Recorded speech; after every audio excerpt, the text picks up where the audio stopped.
Hi hello வணக்கம் welcome back to our channel Jaishikan kitchen and vlogs. இன்றைக்கி நம்ம வீடியோவில் என்ன ரெசிபி பார்த்தீங்கன்னா, நீங்கள் ஆல்ரெடி தம்ப்நெயிலில் பார்த்துருப்பீங்க. என்னடா எதுவுமே இல்லை நினைக்காதீங்க, சிம்பிள் இன்க்ரீடியன்ட் தான். ஸோ வெள்ளை சோளம் மாவு எடுத்திருக்கேன். அதுக்கப்புறமா தேவையான அளவு உப்பு, கொஞ்சோண்டு எண்ணெய், அவ்வளோதான். வேறு எதுவுமே இல்லை, ரொம்ப சிம்பிள். இது வெள்ளை சோளம் மாவு ரொட்டி செய்வாங்க. இது வெயிட் லாஸ் பண்ணுறவங்களுக்கு நல்லா யூஸ்ஃபுல்லாக இருக்கும். இது தோசையாகவும் செஞ்சு சாப்பிட்லாம் அண்ட் ரொட்டியாகவும் செஞ்சு சாப்பிட்லாம். ஸோ இன்றைக்கி வெள்ளை சோள மாவில் ரொட்டி செய்ய போகிறோம். இது ஜொன்னை ரொட்டின்னு சொல்லுவாங்க, ஜோவர் பக்ரின்னு சொல்லுவாங்க, நம்ம ஜொன்னை சப்பாத்தின்னு சொல்லுவாங்க. எப்படி வேணாலும் நம்ம கும்பிட்டுக்கலாம். நம்ம ஊரில் வெள்ளை சோள மாவுன்னு தான் சொல்லுவாங்க. ஓகேங்களா? ஸோ நம்ம இப்போது மிக்ஸ் பண்ணிக்கலாம் எல்லாமே. ஸோ ஒரு கப்புக்கு எடுத்திருக்கேன்.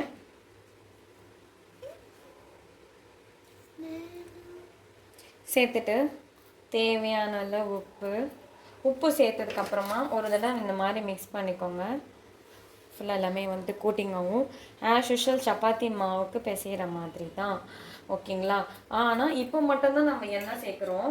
அதுக்கப்புறம் நம்ம எண்ணெய் சேர்க்காம தான் சுட போகிறோம். ஸோ 2 ஸ்பூன் சேர்த்துட்டு இதை ஓரளவுக்கு நல்லா மிக்ஸ் பண்ணிக்கலாம்.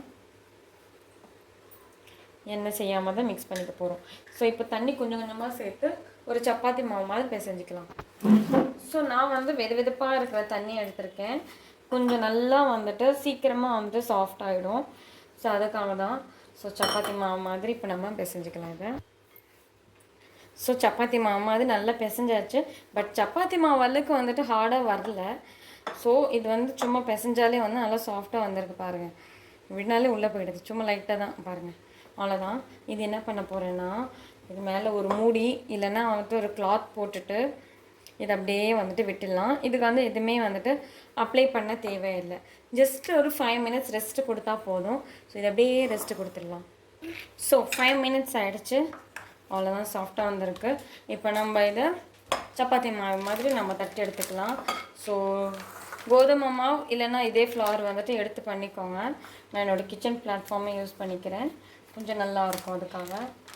ஸோ எடுத்து கொஞ்சோண்டு கோதுமை மாவு இல்லைன்னா இந்த மாவு வெள்ளை சோள மாவு எடுத்துக்கிட்டு இதுலேருந்து எடுத்து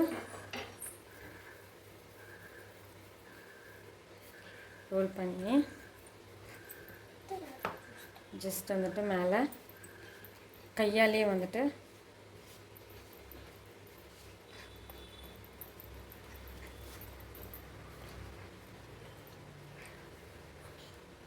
நான் கையாலே ரோல் பண்ணியிருக்கிறேன்.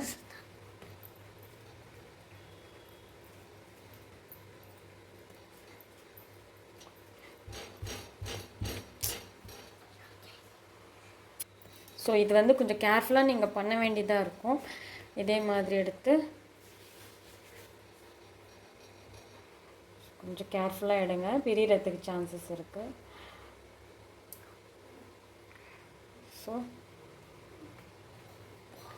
ஸோ எடுத்து நல்லா இந்த மாதிரி 2 சைடும் தட்டி எடுத்துக்கிறேன். பிளேட்டில் ஷிஃப்ட் பண்ணிக்கிறேன். ஆல்ரெடி பிளேட்டும் நம்ம டஸ்ட் பண்ணிக்கலாம், இல்லை ஒட்டிடும். ஸோ இதே மாதிரி இன்னொன்று நான் பண்ணி காட்டுறேன் பாருங்கள். ஸோ எடுத்து நல்லா ரோல் பண்ணி,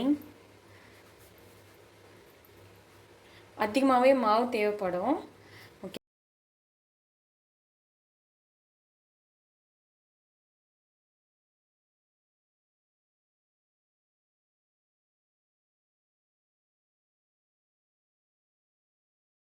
ஸ்டிக் பேன் வச்சுட்டேன். இந்த பேனில் தான் நம்ம செய்ய போகிறோம். ஒரு நிமிஷம் இருங்க.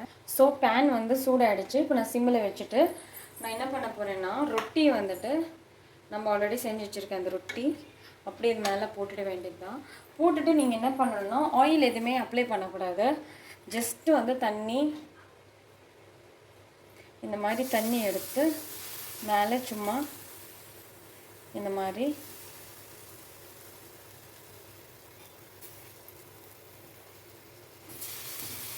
அப்ளை பண்ணுங்க. ஸோ இந்த தண்ணியில் தான் நம்ம வேக வைக்க போகிறோம். ஸோ இது கொஞ்சம் குக் ஆகட்டும். ஸோ ஒரு சைடு வந்து நல்லா வந்துட்டு வெந்திருக்கு. இப்போ நான் திருப்பி போட்டுடுறேன். ஸோ இந்த தண்ணியில் தான் வந்துட்டு நல்லா இதுவாகும். ஸோ இப்போ நம்ம திருப்பி போட்டுடலாம். பாருங்கள் எந்த அளவுக்கு வந்துட்டு வந்திருக்கு. இந்த மாதிரி தான் இருக்கும். இதுதான் ஜோவர் ரொட்டின்னு சொல்லுவாங்க. கிறிஸ்பியாக இருக்கும். ஸோ அவ்வளோ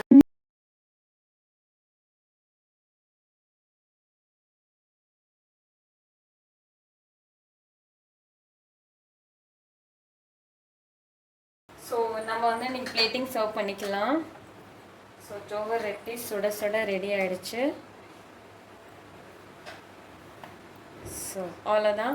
ஸோ இதுக்கு நான் என்ன பண்ணியிருக்கேன்னா சைட் டிஷ்க்கு வந்து தால் பண்ணியிருக்கேன். ஸோ நீங்களும் வீட்டில் இதே மாதிரி ட்ரை பண்ணுங்கள். ட்ரை பண்ணி எப்படி இருக்குன்னு சொல்லுங்கள். மறக்காம